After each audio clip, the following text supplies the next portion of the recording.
Jimmy's 29, Brady's 30, no, 40 9. something. Yeah. And, Brady's last year in New England was not great. Jimmy just took the team to the Super Bowl. Like, you would have gotten some side eyes. Like, really? It would have taken some Right. stones to make that move. For sure. I agree. And I feel like because they had vision, they went the way that they did because they're like, look, yeah, we might be able to go get this guy and maybe he gets us one, like if we're lucky. But honestly, he And looked Jimmy's like going to he do was, more. well, I'm saying because they just came off the Super Bowl and he's only 29. I mean, from their standpoint, they bring him in, he starts 5 games and goes undefeated at the end of one season, gets hurt real early the next year, then comes back and plays a full year, and they go, what were they, 13-3 or something, and went to the Super Bowl. Like they're probably thinking, all right, like he's back, he's recovered, and he's still 29, and we're on our way. Shoot, I remember being pumped, thinking, wow, this is first year back from injury, and they got to the Super Bowl. Like just imagine what's gonna happen, you know? And yeah, then he turned into a pumpkin, turned into the real Jimmy Garoppolo. Yeah. It was viral on X the other day. People were saying the biggest mistake the 49ers have made in the Shanahan Lynch era was not signing Tom Brady. I saw Me, Because that people tweet. were like, did you guys forget that they just decided not to scout Patrick Mahomes? yeah, I was gonna say, I feel like the Mhm. Mahomes mistake is much bigger than that, but okay. Yeah, because, I mean, Brady's probably getting you one Super Bowl, maybe a shot at a second. Mahomes is like, he's won three already, and like, I know he's just had his ACL torn, but would you bet against Mahomes winning at least one more Super Bowl in his career? No, I think No. he gets at least one more, maybe two more. Yeah, I feel like he's got 2 more in him. Yeah, so the Chiefs are going to be just okay with Mahomes. So, He'll and then get to there's have Jimmy. He's his. just the perennial backup. Niners chose Yeah, him. I think Mahomes will have a late career. I don't even know if it's a late career, but I think he might have a couple rough years coming off of injury, and the Chiefs are sort of retooling. I don't know if you want to say rebuilding, but I could totally see him following the Brady path where he had a bunch Mm-hmm. of success early, some years in the middle that were kind of like, damn it, so close, but couldn't do it, and then at the end have more success. Yeah, what's crazy about the Chiefs kind of rebuilding is they were in a rebuild year and they beat the best team in the NFL in the Super Bowl in 2023. Yeah, I know. That's Can we start right there? Which one hurts more, 2019 or 2023? The one that they went to overtime hurts more. I think that team was better, and there's so many plays that like just go differently. Just literally one play goes different, and they win the Super Bowl. Brandon Ayuk's wide open, and Missed I, extra point. So there's no overtime. Thanks, yeah, Jake. yeah, either that or when they're driving down and they kick the field goal in overtime, and Brandon Ayuk's wide open, the defender falls down. Would have been an easy touchdown, but I believe it was Burford that just blew the block and left Chris Jones unblocked, and Purdy had to throw it away. There's a few plays like that that'll just like absolutely eat you up inside if you think about it for too long. The Christian Well, McCaffrey so fumble. yeah, I've got 3 plays from that Super Bowl that like I still think about that haunt me. So I would agree that that one hurts more because that one I expected them to win more, whereas like in 2019, I think I was just happy that they were there again, because they seemed like they were on the rise. Mm-hmm. Um, the Christian McCaffrey fumble because I feel like they were driving, they came out with rhythm. If they punched that in, I feel like they might roll, but instead that like that delayed their rhythm. The Yeah. Dre Greenlaw injury, and then Mhm. that stupid punt that fell out of the sky and barely caught Luter's foot that Yeah. made it so it Yeah. was a live ball. I honestly believe that if any one of those 3 things don't happen, just one, they win that Super Bowl. And For all sure. 3 things happened, and they still went to overtime. And it's just like, so that one hurts because it's just so frustrating. It feels almost like they were cursed. Like they should have won that Super Bowl. Yeah. Yeah. I think that one hurts more. The only reason why I would even consider 2019 is because you had like Joe Staley on that team. Yeah. And after he lost in 2012, it's like, okay, it'd be cool to see him go out with that big win. DeForest Buckner was still around. But on the 2023 team, you still had like George and Fred and Bosa, all those guys getting back to it. Trent Williams had never even been to the. No, they had gone to the playoffs since then, but he had never played in a game that big. Obviously, Christian McCaffrey, Brock, that'd be a tone setting. Like, is Brock going to establish himself over the next decade as one of the best quarterbacks in the sport in history if he can win one early and win a couple more throughout his career? But then it doesn't happen. Yeah. Yeah, that was tough. And I remember they kicked the field goal in overtime, and it's like, okay, the Chiefs get the ball back. We're going to lose. They're going to go Yeah. down and score a touchdown. It's just Yeah. That's how it going to felt. happen. Yeah. Well, I remember it got my hopes up because they got the Chiefs to fourth down. It was like 4th and 2 in overtime, and Mahomes did that. Uh, wasn't it like a little pitch or a keeper? Like Bosa was in the backfield, could have lit him Yeah. up, but I think he went after the running back. Like he went for the play Yeah. action or the handoff. Yeah. Yeah, and Kyle Shanahan to this day still gets criticized because he's like, oh, I took the ball in overtime after they won the toss because I was playing for the third possession. It's like, dude, what? If you go down and score a touchdown, even if you do that, they can score a touchdown and go for 2 and beat you. If you kick a field goal, they score a touchdown, they beat you. There is no third possession. Why are you? I hope he's learned his lesson. We haven't really seen the 49ers in an overtime, big time, like overtime games since then. Yeah, I don't know because I feel like if you got the Chiefs to 4th and 8 and they were at the 40, they're not going for it. They're going to kick the field goal, and they're going to take their chances and hope that they can get the ball back. So I don't feel like it's totally. I think it gets overblown. Like people are, oh, they're not going to get a third possession. They could have got a third possession with as good of a defense as they had. It could have happened. It was. I don't feel like it was crazy. I think it's kind of crazy. Against the greatest quarterback of this generation and arguably the best head coach of this generation, playing for a third possession, I think that's playing not to lose and not playing to win. And when you do that, you Yeah. lose. Okay, fun Well, little topic there to start the show. Let's talk about some other stuff after this.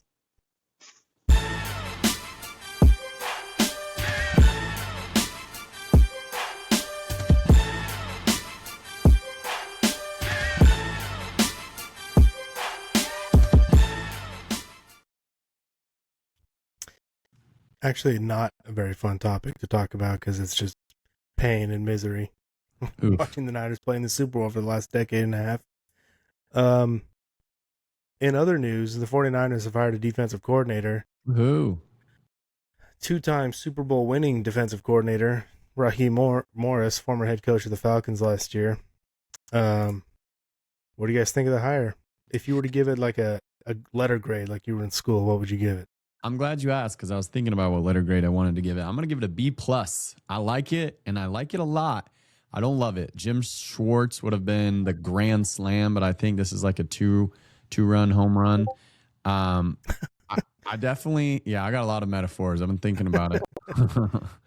I definitely like it a lot. I think Raheem, he's a great coach. I think him and Kyle have a real close bond. I think he's familiar with some of the NFC West teams and can maybe give us an edge there.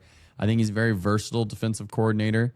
So he's not going to be married to doing anything one type of way, and he can mix it up and not be as predictable as I think our defense has been in the past. So I think it's great. I think when we've got a defensive coordinator that has head coach experience, it speaks to the fact that they're a pretty darn good coach to have gotten that opportunity. So I like it. I think it's a great scheme fit, good culture fit.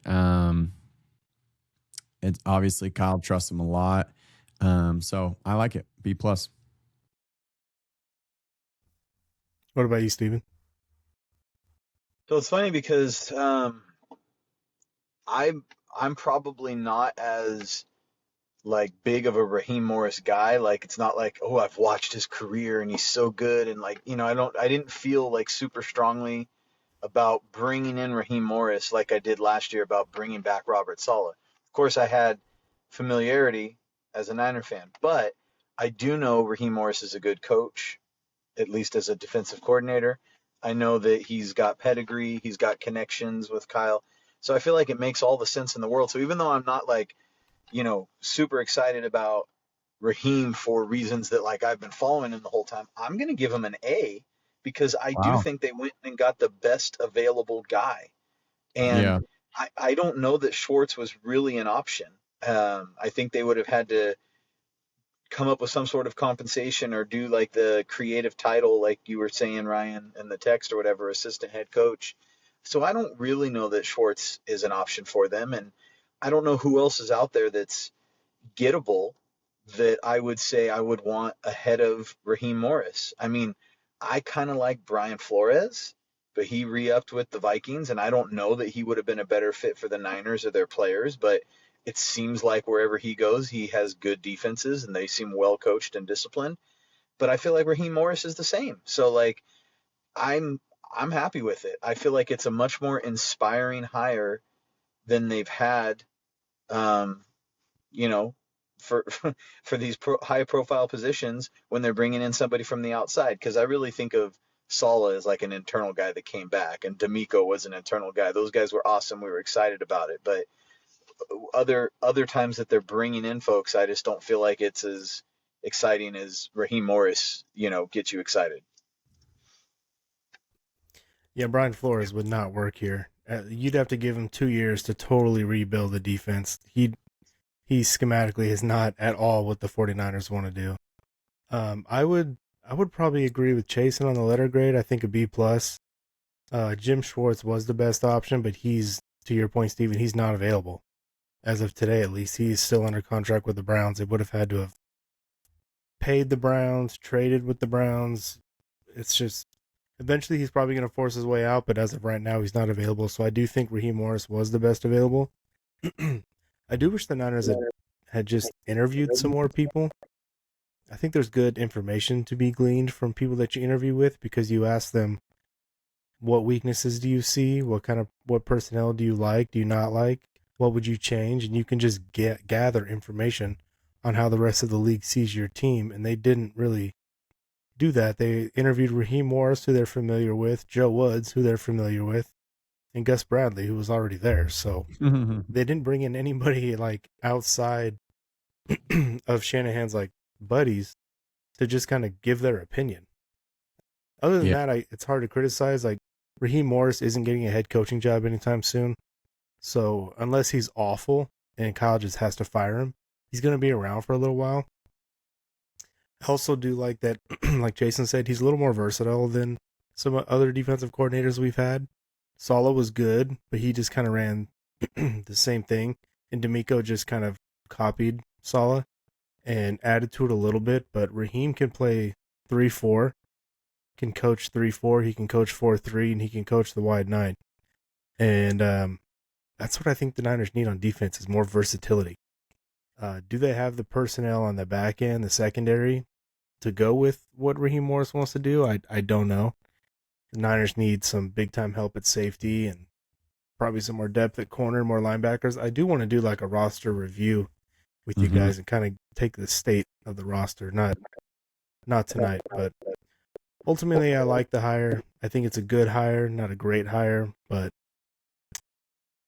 Raheem's proven that he can win a Super Bowl as a defensive coordinator, and maybe that pedigree and the familiarity he has with Kyle is what this team needs to help them get over the hump. I just hope he also, to his credit, brought in some really good rookie defensive players with the Falcons last season. Hopefully he has a little bit of a better eye on how to draft rookies. They drafted 2 defensive ends in the first round last year. They combined for 16 sacks. Yeah. The Niners defensive linemen combined for like 2. Yeah. They had some ballers on defense that were rookies. I think they had a guy in the secondary. I don't remember his name too. That is looking like he's gonna be a baller. So I like that. A rookie? Too. Yeah. Oh, yeah, I'm not sure. I can't remember his name. I know they got AJ Terrell over there who's good. He's getting paid a lot of money. Yeah. Can he So yeah, bring Jesse Bates with him? yeah, possible. I think he would be. I heard someone talking about him. He would probably be pretty expensive.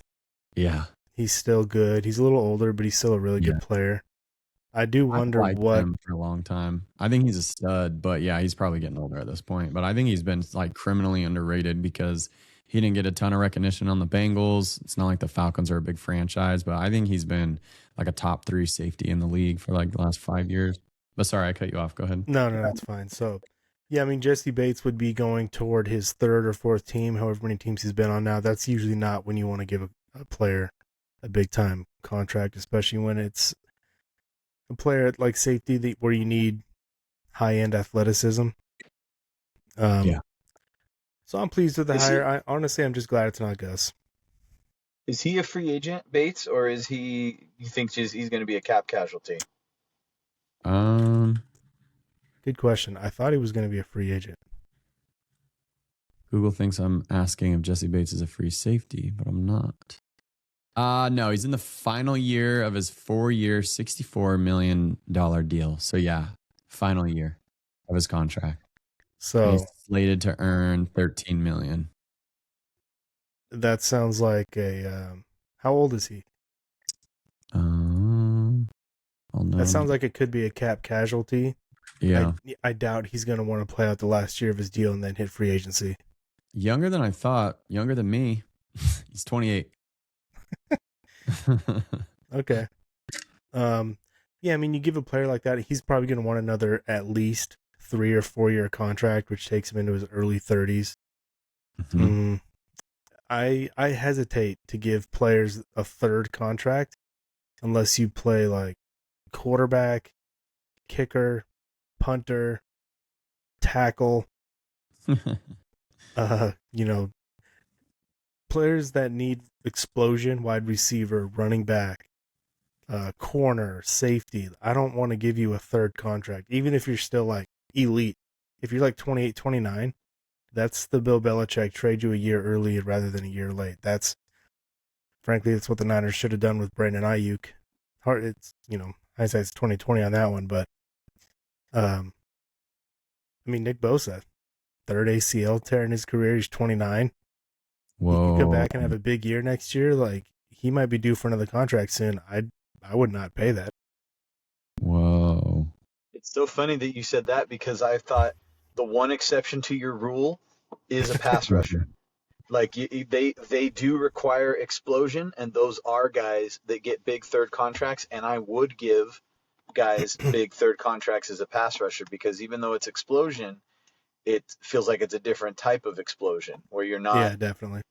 you're not like cutting and all over the place anyway. So, well, look at a guy like Khalil Mack. I think what Khalil Mack has done into his mid 30s helps a guy like Bosa, who's like, look, I might not be defensive player of the year anymore, but I can still be a very valuable player. Yeah. So maybe, gosh, now I want to look up Nick Bosa's contract. Can we talk about another pass rusher? Yeah. Plays for the Las Vegas Raiders. Oh, gosh. Okay. It's such a pipe dream. Gosh. Well, let's talk about this. The cost to get Max Crosby for any team is going to be really expensive. I've already heard people speculating it's going to be 2 1s plus. That's going to be similar to what it took to get Micah. I've heard people say it's going to cost more than Micah. And if people pay that, they are so dumb. Like, look what just happened with Micah. So that's what my question was going to be. Because should the 49ers go get Max Crosby? Yeah, totally. He's an incredible player. So should the other 31 teams in the NFL. The question is, given what the state of the 49ers roster, which has a lot of needs, this isn't like the 2022, 2023 Niners where it's like, oh my God, this team is stacked.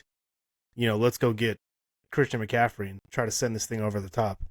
This team needs a lot of needs. So is it wise to spend 2 first-round picks plus another player, probably a young player, like say a Ricky Pearsall type player or something, or a Malik Mustafa, or No, some young player who's still on a rookie deal for a couple years? That's what they're going to want.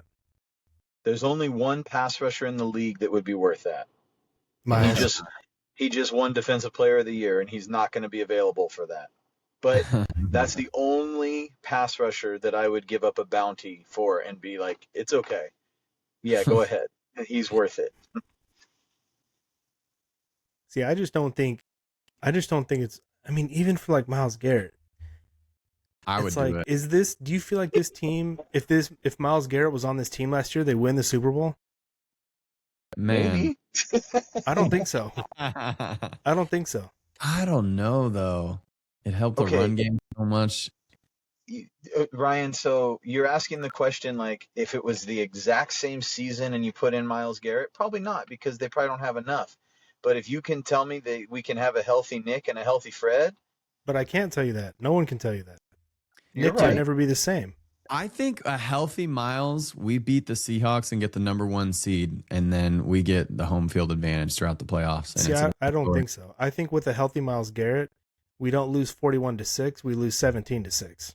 But I mean, in the first, like in the regular season, when we only lost 13-3 or whatever. Yeah, So we lose 10-3. You guys are forgetting that the 49ers couldn't get first downs. Like Myles Garrett isn't throwing the ball or catching the ball. Oh, might No, be- you're right. He might be kicking Sam Darnold's ass, but it doesn't matter if the 49ers can't cross midfield. Sammy's throwing picks because he's scared. He's doing all that. It's true that you're right, Ryan. That doesn't necessarily change things for the offense, but it also changes the dynamic of the game. Because there was how many frustrating third downs did the Niners give up where the Seahawks stayed on the field that he potentially helps get them off the field? I don't know. It's a fun hypothetical. It's not going to happen. Myles Garrett's not going to be available. My point was, I don't really think that there's any players that are worth that, especially on defense. Like maybe a bona fide quarterback you just give up the farm for, right? But other than that, I just don't think it's worth it. And I think the Niners are better served to keep their picks and try to, build this thing the right way, or sign guys that are, high upside that have a chance to like pop off. I think this team needs depth. They need to bring in 10, 12 guys between the draft and free agency who can really play and help this team. I don't think this team is one Christian McCaffrey or Myles Garrett or Max Crosby away from winning a Super Bowl. They need guys to play alongside Fred Warner. They need to upgrade at D Winner spot. If they can find an upgrade at weak side linebacker and then D Winners can play the Sam linebacker, I think that'd be excellent. They need another corner. They need better safeties. They need better center play, better left guard. This team isn't one Max Crosby away, so I would say absolutely not. And plus, consider that Mark Davis and the Raiders hate the 49ers. Yeah, exactly. So whatever the price is, if the price is 2 first-round picks for anybody else in the league, for the Niners, it's 2 firsts and a second. I agree, but I think Brady being a part is going to change that because Brady likes the Niners and has a good relationship with the Let me Niners. help out my childhood team. Come on, Mark, please. Front staff.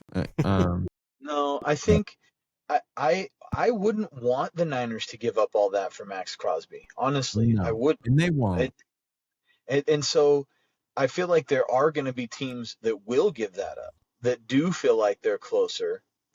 And Doesn't he like, feel like an Eagle already? Yeah, he does feel like a Philadelphia Eagle. It doesn't seem like he needs to be there, though. I don't know. I feel like the Eagles are smarter than that. Do you know where he said he kind of wants to be? He said a team? From what I heard. So I could see him going to Dallas, and I would hate it. He said he wants Dallas. I shouldn't say he said this. I don't know if he said this. I heard someone say that this is what he indicated, which is that Dallas and Detroit were kind of at the top of his list. And then he said he was open to the Niners as well. I'm seeing a report right now that says he's expressed a desire to play for head coach Mike Vrabel with other potential destinations, including the Detroit Lions, Dallas Cowboys, and Seattle Seahawks. I also heard that the Seahawks were heavily pursuing Max Crosby at the trade deadline this past season, but couldn't get it done. What? Were they really? Yeah, so that my would be God. awful. Yeah, it would. The Niners scored 9 points against them in 2 games. They're not scoring anything against them if they That add would Max Crosby truly, to the bunch. that would be the Honestly, Avengers on I could defense. see if Stafford comes back, I could see the Rams chasing him I because wonder if they've that already. would make the 49ers go like, oh shit, we need to go get him to keep them like we need to get McCaffrey so he doesn't become a Ram. Or would they go the other way and say, okay, well they went and got Max Crosby. We need to counter that. We need to go get Justin Jefferson. Mm-hmm. They better not go after Justin Jefferson. That's another one that's That's going to I be way the would other too player. expensive. I would love if they went after Justin Jefferson. That's the other He would be player that's been wasted. rumored. He would be Why wasted waste on the him? Niners because I Why? think I Because agree. they're not he going to would get feature hurt. him to Yeah. really get the value out of him in Kyle's offense. That's just Highly not it, disagree. man. Name one wide I receiver in the last Julio 8 years who's Jones. caught more than 75 footballs. I don't know about the number of footballs, but Brandon Ayuk, when he was a featured receiver, he was He caught excellent. 75 balls Julio Jones, well, didn't he have like 1,400 yards? on Like, 75 balls. He led the league, second in the league. He was pissed about it because of yards per catch. Justin Jefferson is not a 75 ball a year. He's a 125 ball a year player. And the I Niners, think- the Niners should never pay another receiver again as long as Kyle Shanahan's coach because they do not throw to them enough. I think he would turn into the Julio Jones offense when Kyle was with the Falcons. I think he would be incredible in the Niners offense. Oh, I'm sure. I bet he would produce like Ayuk. He would have 80 catches and he'd have 1,500 yards because he'd Well- gained a bunch of yards on those catches. He's a kind of similar to player, in my opinion, to JSN. He's a little bit smaller and a really good route runner. And the Seahawks run the same exact offense as the Niners. And look at JSN with Sam Darnold. But I think the Purdy's better than Seahawks feature Sam him. Darnold. The Niners don't feature a but wide I'm saying I receiver. think they would. I think they would build their offense around Justin Jefferson, and he would be incredible, like as good as he's been with the Vikings. Well, I I don't just don't think disagree it's with you worth- there. Yeah, I just don't think it's uh, worth the cost it's going to take to get him. That's part of the when I say it's Probably. waste. It's wasted. Yeah, and Probably. again, the same point as Max Crosby. It's like this team has too many needs to spend crazy assets on one superstar Yeah, on offense or defense. yeah, I agree with that. Unless But you no, can get the Cowboys kicker. I can't imagine that because I expect I don't know if we're planning on talking about the Super Bowl, but I expect the Seahawks to win, and I can't imagine that they would win the Super Bowl and then give up whatever it's going to take to get Max Crosby. Like, yeah, they'd be excited, and yeah, on paper that makes them a lot better, but it does kind of change the dynamic, and it goes against how the Seahawks have gotten to this point, like building through the draft and developing good players in their own way. I don't know. I Well, just they've also don't traded see. for a couple players. Yeah, they did. Leonard Williams. Leonard is his name? Williams. Yeah, Yeah, he's a stud. Rashid What's Shaheed, interesting about the Seahawks? Yeah, Rashid Shaheed. they haven't traded for guys at the top of their game. They've traded for guys that had higher pedigree and that had looked like they had underperformed, and then they brought them in and they rehabilitated them. What's interesting about the Seahawks is, like you said, Steven, they've been really good in the draft. So a lot of their core is young and on rookie contracts. And even though they're in the Super Bowl right now, they're going into the season next year with like top 7 or top 8 teams in the league with cap space. They have $70 million in cap space, whereas the Niners right now have 25. So they could totally bring in a veteran player and pay him and not worry about like, oh, we got to pay our quarterback $50 million and we got to pay JSN $35 million. Like, they don't have to do any of that. So they could totally afford, as far as money is concerned, to bring in a superstar. I think they also have some guys that are getting ready for their second contracts, though, and I think a lot of that cap space is going to go to those guys. Yeah, like Charles Cross, I think their left tackle. I think JSN, this is now his 3rd year, so he's going to get paid after having this I season. think their This is his corner that's second really year. good. Who's I their think it's corner that's JSN's really second good? year. He was drafted last year as a rookie, and then they got rid of DK because they saw that JSN was the Yeah, dude. JSN might still be a ways off, but I think isn't it Witherspoon? No. That their No, this is 3rd year. I just Googled it. This is 3rd year. Okay. So Well, he'll anyways, get paid. point point is, I think they do have some big contracts coming up. I think I read that somewhere. So yeah, you're right. They have a bunch of cap space, but I think that a lot of that cap space is going to be devoted to their core, unless there's guys that they want to move on from. And Yeah. why would they? It looks like things have worked out pretty damn good. Mm-hmm. Yeah, the key for them is they're not paying a quarterback right now. And if Sam has another big year next year, he'll want a new contract, but that's not here yet. But anyway, 49er podcast. Did you guys care? Well, I mean, what are you guys' thoughts on the Niners playing in the first NFL game in Australia? Oh, I personally am stoked. That's because I've been to Australia and I want to go again. I'm already talking to my friend Eric about possibly going. It's far from being a lock, but I love traveling to Niner away games. I try to start a tradition with Eric that we go every year to an away game. That hasn't really happened. We went to the Chicago Bears one and then took 2 years off, but we want to get it started again next year. And we very much want to go to the Australia game. I personally think it's sick because I love traveling and I love 49ers. So if I could travel to a sick international destination and go watch the Niners, like, holy crap, like that's the sweetest thing in the world to me. I think it's really cool that they get to be a part of the first NFL game ever in Australia. I think it's cool that they gave the Niners this opportunity since they had the prominent Australian, athlete who played for them. Like, I think it's cool. I don't really care. You know what I mean? Like, to answer your question, Ryan, like, is it that big of a deal to me personally? No. I'm gonna watch the Niners no matter where they play. But yeah, it's kind of, I don't know, why not? It's a cool thing. It's a neat thing.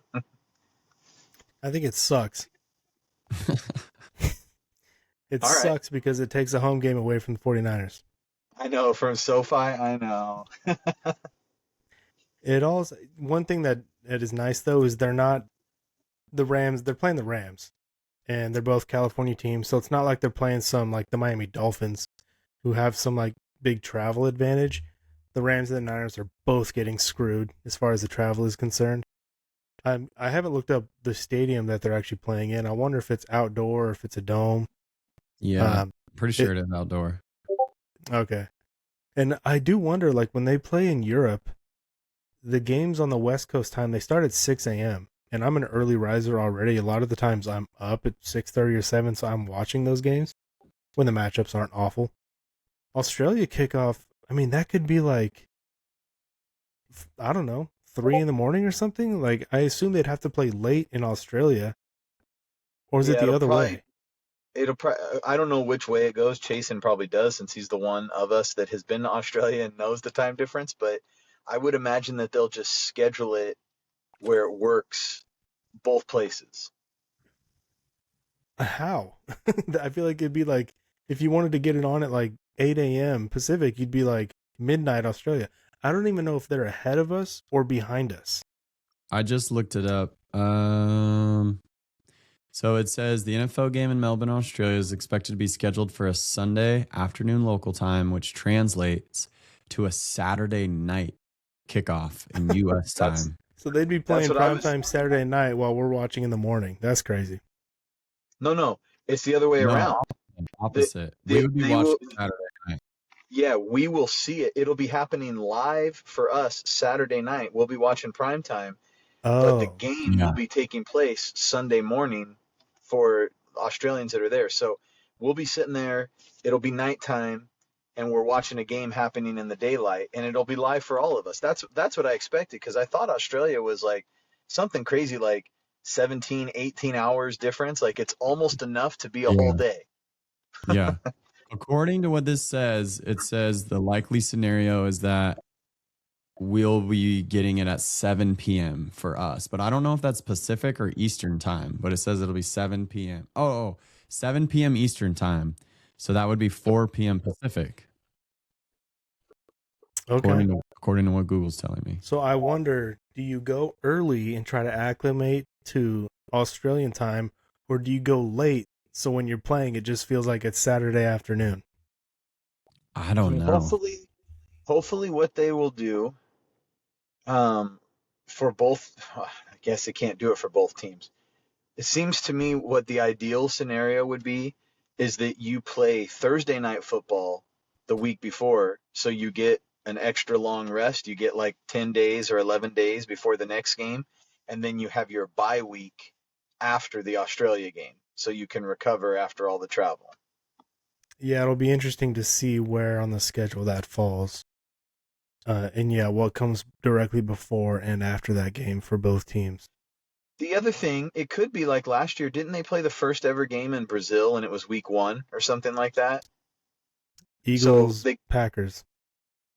I could see them doing that. I mean, it seems like in recent years they have tried to get a few more division games in week 1. Obviously, we saw the Niners and Seahawks last season. I could see them doing that too, where it's like Week it's 1. it's the week 1 game for the Niners and Rams. Yeah, that's probably a good idea. Give them, if they want to get out there early, give them time to do it. And then Who knows?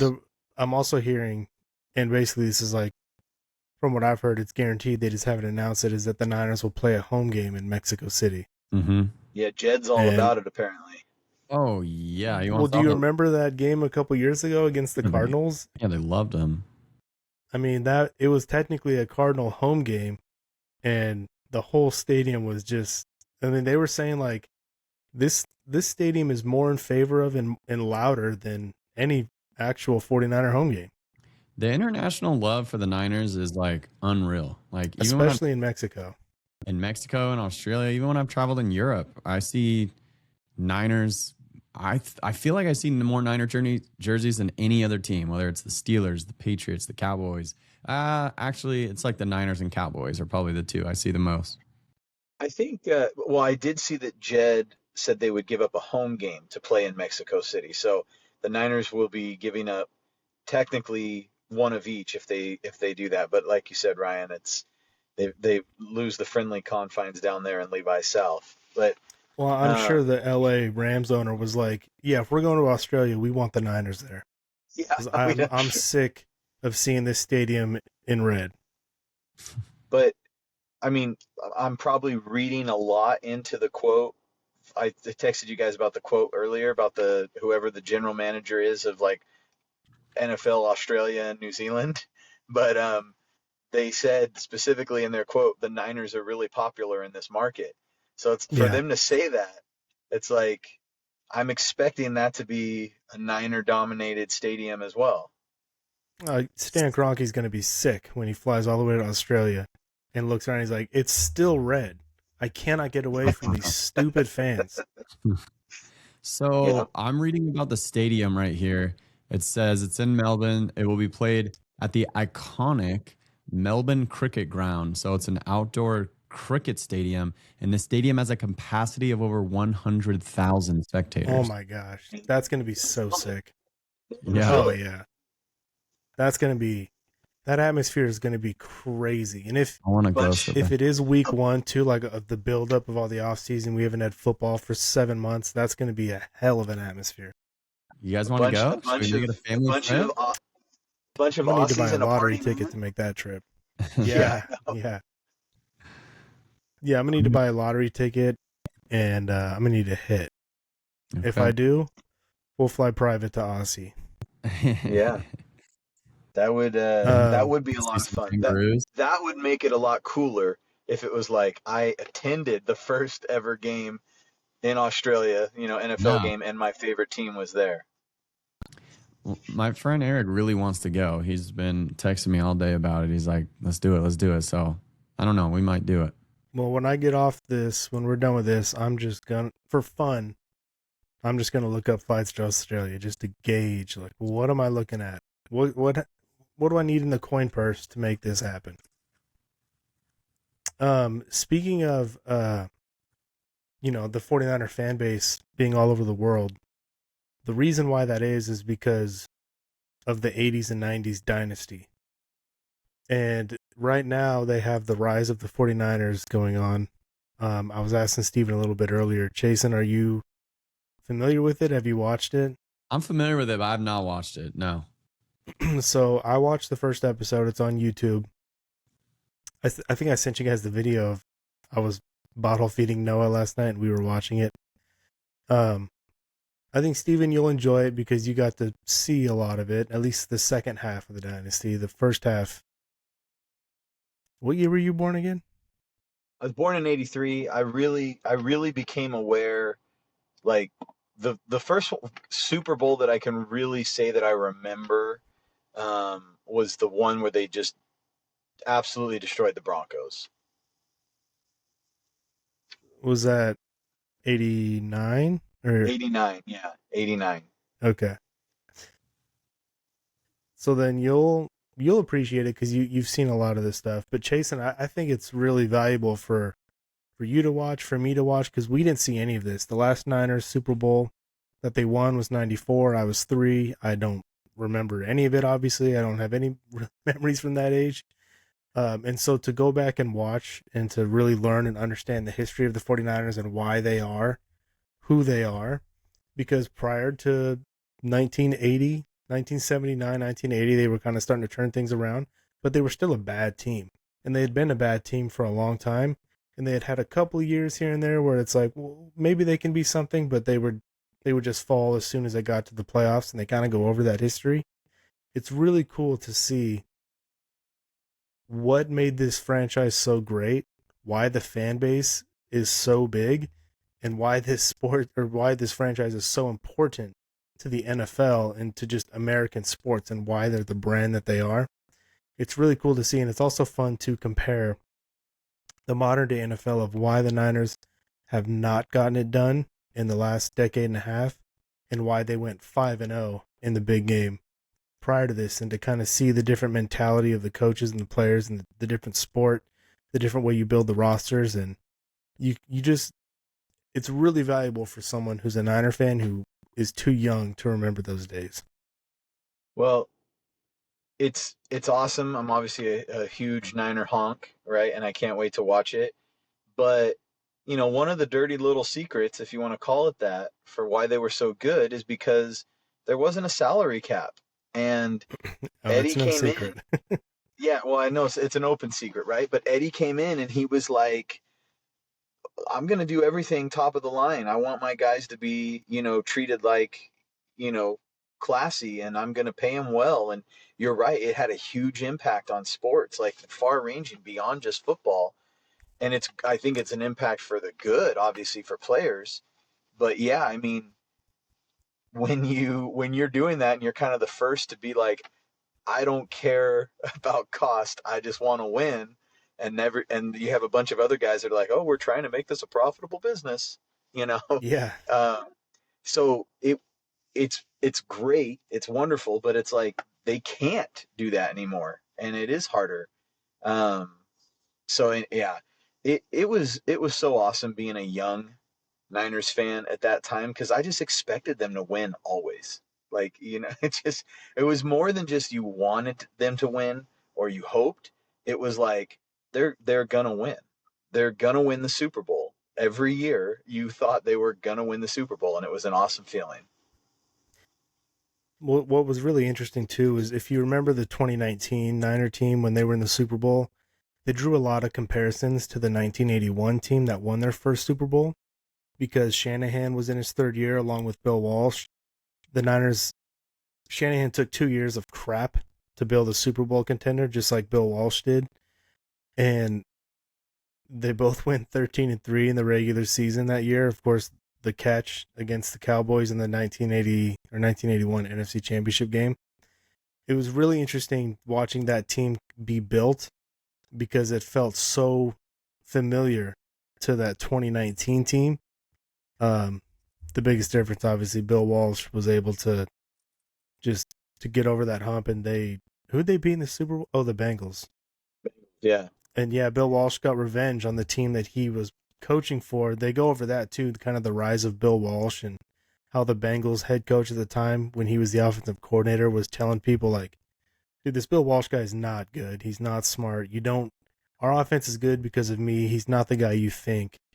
And then turns out once Bill Walsh left and went to Stanford and that brilliant offense went with him, they were like, oh, wait a second. That guy's really good. And the Niners went out and hired him, and the rest is history. Well, The big difference between 2019 and 1981, the Niners had the best quarterback on the field in the Super Bowl, and that you couldn't say that in 2019. So it goes a long way having a generational quarterback back there for you. But I know. it is crazy because, you know, obviously 81 was before my time. 84, I was 1 year old. Like, I didn't know anything going on there, right? So there's a lot of, I guess, those years that I didn't really understand what was going on, and then going back and learning more as an adult about some of those teams. Like the 81 team was ahead of schedule. Like, I mean, they did great, but That's like they, that they was the other were they, similarity to the 2019 team. right. They were ahead of schedule, and then they weren't that good from what I remember. Like in 82 and 83 was kind of like a lost year, and then all of a sudden they come out guns blazing 84, and like that was when they were supposed to peak, and they did really well. And then I think in 85, I want to say Montana got hurt. I don't know if that was that year, but anyways, they dealt with, some adversity and some injuries through the 80s. And then in 88, when they had that famous touchdown drive, like, I'm pretty sure the team was a very average team midway through the season, and they just kind of got hot at the end. But like, they weren't supposed to win, whatever that means. They weren't supposed to win that Super Bowl, and they did.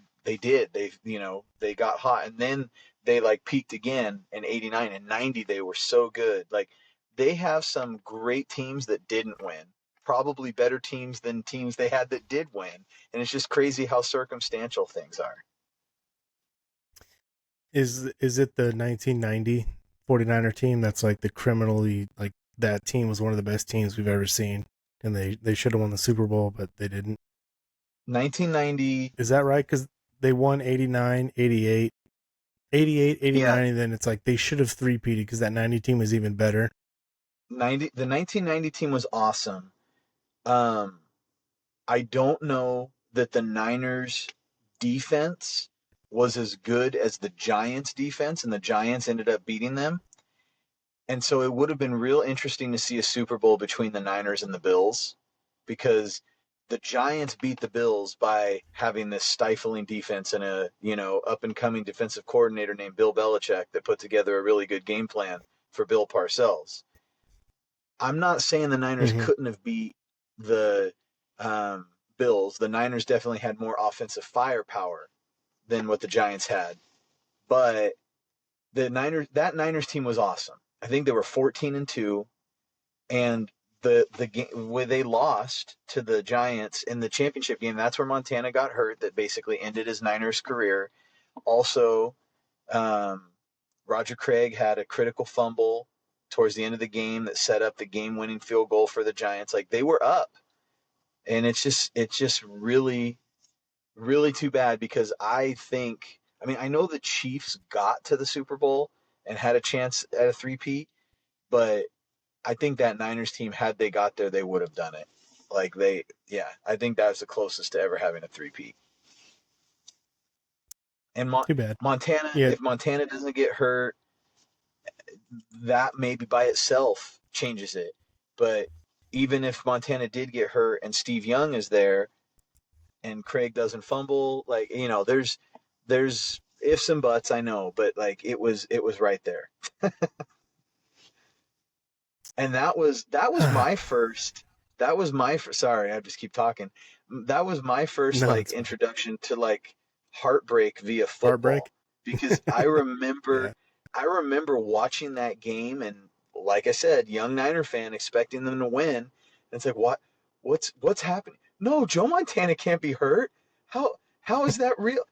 Roger Craig fumbled. Like, these are heroes. These are guys that don't ever let you down, and somehow it happened. And I remember being like, this is wrong. This should not be happening right now. Was Steve not there yet, or was he just not that guy yet? He wasn't that guy yet. I mean, well, okay. I think he was widely regarded as the best backup quarterback in the league. Not that I would have known that as, my 7-year-old self or whatever, but like knowing as an adult going back, like Bill Walsh wanted to hand over the reins to Steve Young years before. Joe just played Mm-hmm. too well, and he wasn't able to do it. So Steve Young was good, and people knew he was good, but he wasn't Joe Montana good. And Young, I believe, was the NFL MVP in '92 and '93. So he got there pretty quickly, but '91 he got hurt, and 90 the only action he really had was mop up, well, not even mop up duty, just trying to finish out that NFC Championship game that they ended up losing, and so he didn't get to play the Super Bowl. All right, so Jason, definitely go watch that. It's absolutely worth the watch. Let's Another make some quick Super Bowl picks, and then go ahead, another Steve. really good watch for both you guys is there was a 4-part documentary done on Joe Montana a couple years ago. If you guys haven't watched that, it's really Oh good, yeah, really interesting. You would both really like it, and I think that one's on like Amazon or maybe Peacock or something. But I anyways, hope they don't do one on the 49ers 15 years from now on the greatest teams that never won a Super Bowl. they could they could already do that on some Niners teams. Honestly, the only thing that saves the Niners, the thing that saves the Niners of the '90s from that is how much success they had in the '80s. But they had some killer teams that didn't do it. Dallas and Green I Bay have would a big part of that. I would watch a documentary about those 4 Bills teams that lost 4 straight Super Bowls. There is. Have you not seen it? There's a 30 for 30 No. about it. Yeah, it's good. Okay, I might There's, have to find that and watch it. it's called The Four Falls of Buffalo or something like that, and it's Oh good. no.